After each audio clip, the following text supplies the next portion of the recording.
नमस्कार, स्वागत है आपका हमारे YouTube चैनल पर। कौवा और कौवी की यह 3 बातें ध्यान से सुन ली, कभी गरीबी नहीं भोगोगे। एक गांव में एक बहुत ही गरीब ब्राह्मण रहता था। उसके घर में एक विशाल पीपल का वृक्ष था। उस वृक्ष पर एक कौवे का जोड़ा रहता था। वे दोनों पति पत्नी बहुत ही बुद्धिमान थे और वह ब्राह्मण भी बड़ा ही सीधा साधा और सच्चा इंसान था। वह बेचारा गरीबी का जीवन जी रहा था, ठीक से परिवार का पालन पोषण भी नहीं कर पाता था। लेकिन वह ब्राह्मण उन दोनों कौवा और कौवी का बहुत ख्याल रखता था। उनको खाने को भोजन देता और पीने के लिए पानी देता था। उस ब्राह्मण के दिल में पक्षियों के लिए बहुत ही दया थी। वह कौवा और कोई भी उस ब्राह्मण के घर पर बहुत खुश थे। कौवे व कोई को अपने लिए भोजन लेने नहीं जाना पड़ता था। ब्राह्मण भोजन उनके घोंसले में ही दे देता था। फिर एक दिन कौवा कौवी से कहती है, हे पियाजी, यह ब्राह्मण मन का कितना अच्छा है, हमारी कितनी सेवा करता है, परंतु वह आवश्यकता से ज्यादा ही सीधा साधा है। यह अपने भोलेपन के कारण अपना आत्मविश्वास खो चुका है। यह अपने परिवार का पालन पोषण भी ठीक प्रकार से नहीं कर पाता है। कौवा कहता है, हाँ प्रिय, इसके जीवन में बहुत कष्ट है। तब कौवी कहती है, पियाजी, संसार में यह 6 कष्ट बड़े ही दुखदायी होते हैं।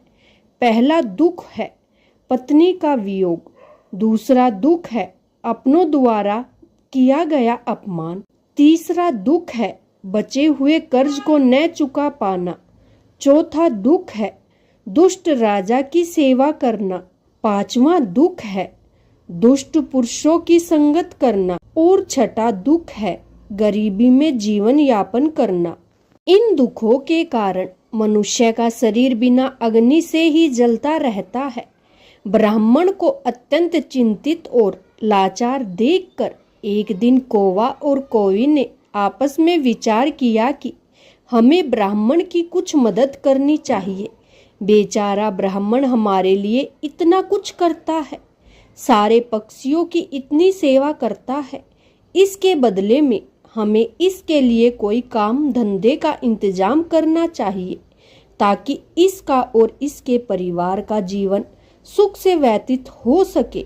रात भर सोचने के बाद अगले दिन कौवा और कोई ब्राह्मण से कहते हैं, हे ब्राह्मण देवता, आप राजा के पास चले जाओ और राजा से कहना कि वह अपने यहाँ तुम्हें काम पर रख ले और जिस समस्या को कोई नहीं सुलझा पाएगा उस समस्या को तुम सुलझा दोगे।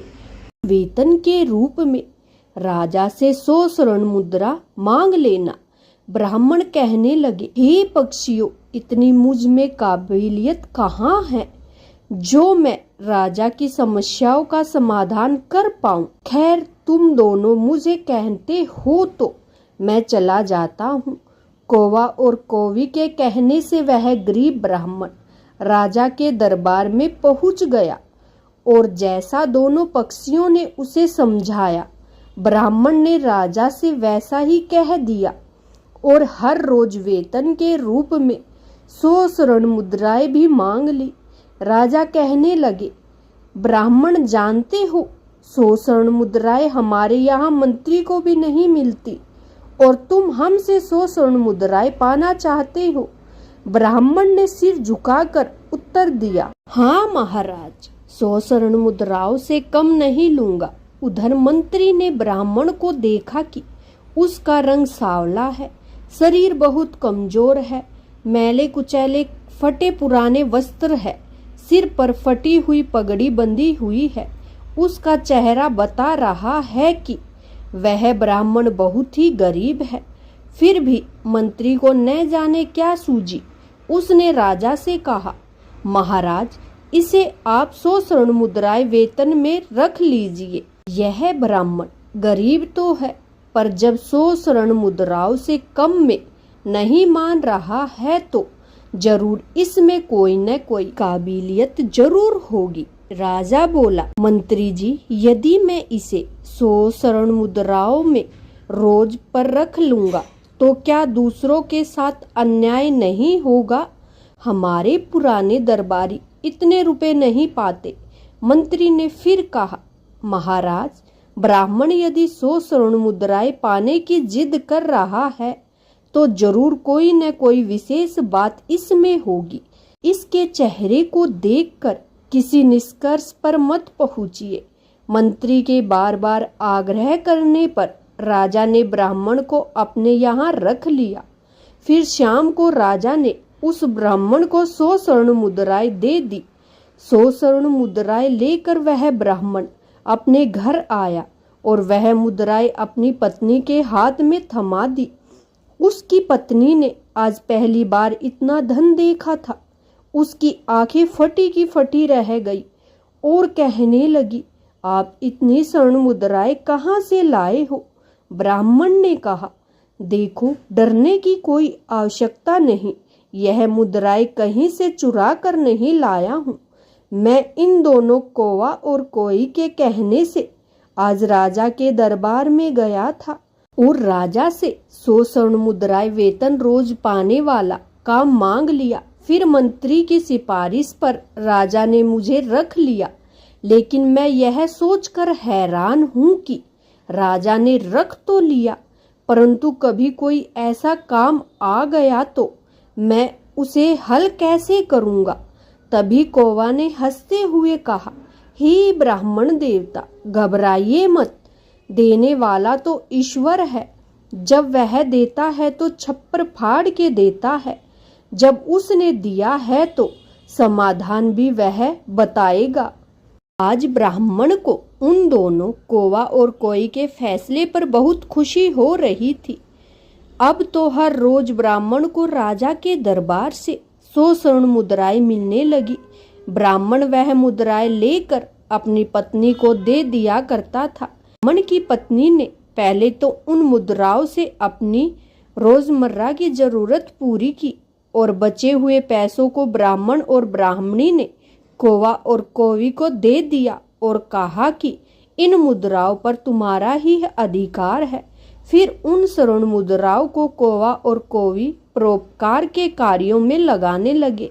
वह उन मुद्राओं से गरीबों को खाना खिलाने लगे, जंगल में रहने वाले पशुओं के लिए पानी की व्यवस्था करते और धीरे धीरे उन दोनों पति पत्नियों ने ब्राह्मण की सहायता से एक पाठशाला खुलवा दी ताकि गरीब लोगों के बच्चे जो पैसों की कमी के कारण पढ़ नहीं पाते थे वह भी पढ़ सके। अक्सर गरीब बच्चों का भविष्य भी गरीबी के कारण सिमट कर रह जाता है। उनके अंदर की उठने वाली योग्यता को धन न होने के कारण पंख नहीं मिल पाते, इसलिए योग्यता होने पर भी वे लोग बस लाचार और बेबस बनकर रह जाते हैं। कौवा और कोई ने उन रुपयों को नगर के हर भूखे और बेबस की सहायता की। उधर राजमहल में ब्राह्मण को देखकर दूसरे दरबारी उससे जलने लगे।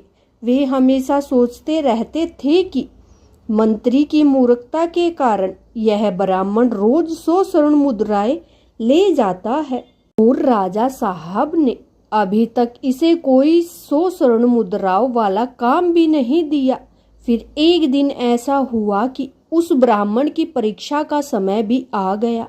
राजा के दरबार में एक दूसरे देश का राजा का दूत आया और उसने कहा, महाराज, यदि आप हमारे 2 प्रश्नों का सही सही उत्तर देंगे तो हमारे महाराज आपको हमारा आधा राज्य दे देंगे, नहीं तो आपको अपना आधा राज्य देना पड़ेगा। और यदि आपने उनके इस प्रस्ताव को ठुकराया तो वह आप पर आक्रमण कर देगा। उस दूत की बात सुनकर राजा बड़ी चिंता में पड़ गया कि अगर दूसरे राजा की बात नहीं मानी तो व्यर्थ में ही रक्तपात होगा। फिर यह सोचकर राजा ने दूत से कहा कि तुम अपने राजा के दोनों प्रश्न हमको बताओ। इतना कहते ही दूत ने एक पालकी मंगवाई। उस पालकी में 3 मूर्तियां रखी हुई थी। वह तीनों मूर्तियां संगमरमर के पत्थर से बनी हुई थी। तीनों मूर्तियां देखने में बिल्कुल ही एक जैसी लगती थी। दूत ने कहा, महाराज, हमारे महाराज का पहला प्रश्न है कि इन 3 मूर्तियों में सर्वश्रेष्ठ मूर्ति कौन सी है। यह सुनकर राजा और समस्त दरबारी सोच में पड़ गए कि मूर्तियां तो दिखने में एक जैसी ही है, फिर इसमें श्रेष्ठ सिद्ध कैसे होगी। राजा सहित राजा के सभी दरबारी उन मूर्तियों में अंतर सिद्ध नहीं कर सके। तभी अचानक मंत्री को याद आया कि हमने 100 स्वर्ण मुद्राएं वेतन वाले एक ब्राह्मण को किस लिए रखा है। उसने तुरंत उस ब्राह्मण को बुलवाया और उसे तीनों मूर्तियों में अंतर ढूंढकर श्रेष्ठ सिद्ध करने के लिए कहा। बेचारा भोला भाला ब्राह्मण मूर्तियों को देखकर आश्चर्य में पड़ गया कि इन तीनों मूर्तियों में अंतर को कैसे पता किया जाए। यदि नहीं बताया तो राजा नौकरी से निकाल देगा। अब तो दरबार में जलने वाले लोग भी सोचने लगे कि आज इस ब्राह्मण का खेल खत्म हो जाएगा। काफी देर मूर्तियों को गौर से देखने के बाद भी ब्राह्मण को कुछ समझ में नहीं आया, तो ब्राह्मण ने कहा, महाराज, इन मूर्तियों को एकांत कक्ष में रखवा दीजिए, तब तक मैं घर होकर आता हूँ। लौटकर मैं इन मूर्तियों में अंतर को आपको जरूर बताऊंगा। इतना कहकर ब्राह्मण अपने घर में चला गया। उधर राजा ने उन मूर्तियों को एकांत कक्ष में रखवा दिया। ब्राह्मण सीधा अपने घर गया और पूरी बात कौवे और कोई को बताई। यह बात सुनकर कोए ने कहा, हे ब्राह्मण देवता, जब तीनों मूर्तियां दिखने में एक जैसी है तो अंतर जरूर उनके अंदर होगा। तुम एक काम करना, एक पतला सा तार उन मूर्तियों के कान में डालना। वह तार कहाँ निकला है, यह बात आकर मुझे बताना। मैं आपको इसका अंतर समझा दूंगा। अब तो ब्राह्मण तुरंत राजमहल में गया और मूर्तियों के पास गया और एक पतला सा तार उनके कान में डालकर देखने लगा। पहली मूर्ति के कान में तार डाला तो वह तार दूसरे कान से निकल गया और फिर दूसरी मूर्ति के कान में तार डाला तो वह मुंह से निकल गया। फिर तीसरी मूर्ति के कान में तार डाला तो वह तार बाहर ही नहीं निकला। ब्राह्मण ने पूरी बात आकर कोए को बताई। तब कोए ने उसे समझाया कि मूर्ति के कान के छेद आर पार है। इसका अर्थ है कि वह मूर्ति एक कान से सुनती है और दूसरी कान से निकाल देती है, और दूसरी मूर्ति कान से सुनकर मुंह से निकाल देती है, और तीसरी मूर्ति कान से सुनकर उस बात को पेट में दबा कर रखती है। यही तीसरी मूर्ति उन तीनों से श्रेष्ठ है, जो मनुष्य सबकी सुनकर उसे अपने अंदर रखता है, उसे किसी से कहता नहीं और समय आने पर इसका प्रयोग करता है, वही मनुष्य बुद्धिमान माना जाता है। कोए ने जैसा बताया ब्राह्मण ने वैसा ही जाकर राजा को बता दिया। फिर दूसरे देश के राजा इस उत्तर से बहुत संतुष्ट हुए। ब्राह्मण के जवाब से सभी दरबारी भी बहुत प्रसन्न हुए और ब्राह्मण की जय जयकार करने लगे। तभी उस दूत ने दूसरा प्रश्न रखा कि ऐसा व्यक्ति कौन है जो एक तो मृत से जीवित रहता है और दूसरा जीवित रहने से जीवित रहता है। ब्राह्मण प्रश्न सुनकर फिर भागकर कौवा और कोई के पास गया। इस बार कौवे ने बताया कि हे ब्राह्मण देवता, इसका उत्तर एक तो आप हैं और एक वैद्य है। जब व्यक्ति मर जाता है तो मरने वाले के अंतिम संस्कार से लेकर श्राद्ध कर्म तक के कार्य करके पंडित ही दक्षिणा लेकर अपनी जीविका चलाता है और वैद्य मृत्यु की ओर जाने वाले बीमार लोगों को जीवित रखता है और अपना पेट भरता है। ब्राह्मण ने यही उत्तर जाकर राजा के सामने रख दिया। पूरे दरबार में ब्राह्मण की जय जयकार होने लगी। फिर शर्त के अनुसार राजा को आधा राज्य मिल गया। पूरे नगर में ब्राह्मण की इज्जत बढ़ गई। फिर एक दिन राजा ने सोचा कि ब्राह्मण प्रश्न सुनकर अपने घर क्यों जाता था, जरूर कुछ तो कारण है। राजा के पूछने पर ब्राह्मण ने बताया कि उसके घर के बाहर एक पीपल का पेड़ है। उस पेड़ पर एक कौवा और कोवी का जोड़ा रहता है। वे दोनों पति पत्नी बहुत बुद्धिमान हैं। उनके कहने पर ही मैं आपके यहाँ नौकरी कर रहा हूँ और उन दोनों ने ही इन प्रश्नों के उत्तर मुझे बताए हैं। यह सुनकर राजा भी बड़ा खुश हुआ। राजा ने दोनों पति पत्नियों को अपने महल में बुलवाया और उनसे पूछा, हे पक्षियों, तुमने यह ज्ञान कहाँ से प्राप्त किया है? तब दोनों पक्षियों ने मुस्कुराकर जवाब दिया, महाराज, हमने यह ज्ञान इसी ब्राह्मण से पाया है जिसके घर में हम रहते हैं। यह ब्राह्मण बहुत ही विद्वान है। इन्होंने शास्त्रों का बहुत अध्ययन किया है। जब यह ब्राह्मण शास्त्रों का अध्ययन करता था तो हम पेड़ पर बैठकर सुनते थे।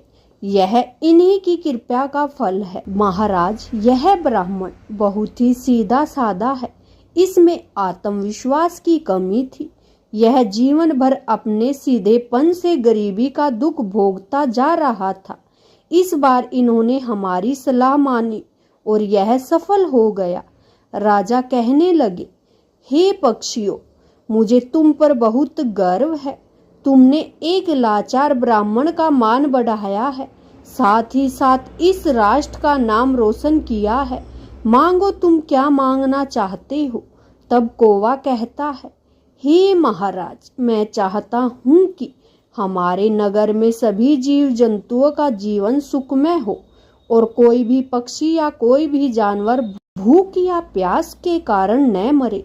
कौवी कहती है, हे महाराज, मैं चाहती हूँ कि हमारे राज्य में बेटों की तरह ही बेटियों को शिक्षा प्राप्त हो। कहते हैं, जहाँ नारी अज्ञानता के अंधकार में भटकती है वहां पर कभी सुख शांति नहीं आ सकती। नारी अपनी संतान की गुरु होती है। यदि वह शिक्षित होगी तो उसकी संतान भी शिक्षित होगी। कौवा और कौवी के कहने पर राजा ने अपने राज्य में नारी शिक्षा और जीव जंतुओं की सेवा को बढ़वा दिया। कहते हैं, जिस तरह सुंदर से सुंदर फूल भी बिना सुगंध के व्यर्थ है, उसी प्रकार मनुष्य चाहे कितना भी रूपमान हो, यौवन से भरपूर हो, बलवान हो, बड़े कुल में पैदा हुआ हो, स्त्री हो या पुरुष हो, विद्या के बिना दूसरों के प्रति, जीव जंतुओं के प्रति दया के बिना सब व्यर्थ है। उसकी कोई शोभा नहीं होती। आपको यह वीडियो कैसी लगी कमेंट में लिख कर बताएं और ऐसी ही वीडियो देखने के लिए चैनल को सब्सक्राइब कीजिए और वीडियो को लाइक कीजिए। वीडियो देखने के लिए आपका बहुत बहुत धन्यवाद।